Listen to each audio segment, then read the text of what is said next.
लग्न. तर ऍक्च्युली आपण थोडं मागे जाऊयात पुराणांकडे. गरुड पुराण आपल्याला माहिती आहे.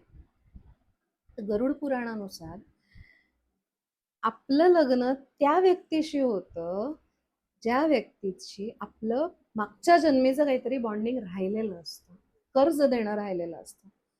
आता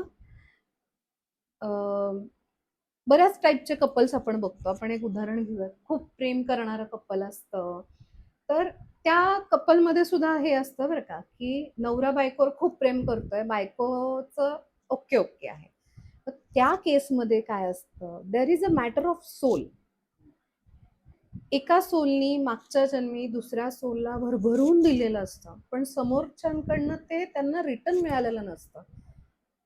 आणि ते न घेता ते रिलेशन एक तर एंड झालेलं असतं किंवा गेलेले असतात. मग ते कुठे चुकतं करायचं, तर हितं येऊन चुकतं करायचं.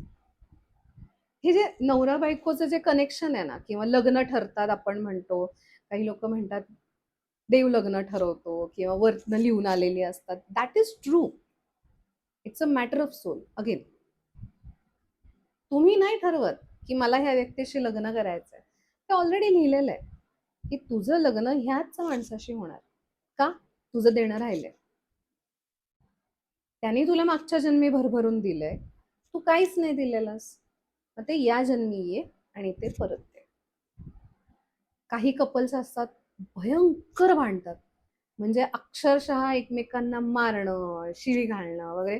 आणि दे सफर. म्हणजे असं नाही की सोडून दिलंय किंवा तिथेच थांबलेत, नाही. ठीक आहे, चल असू दे, असं आहे ना, पण नवरा आहे माझा असं म्हणून बऱ्याच बायका सोडून देतात. जाऊ दे, किटकिटी आहे ना, पण माझी बायको आहे असं म्हणून बरेच लोक सोडून देतात. का?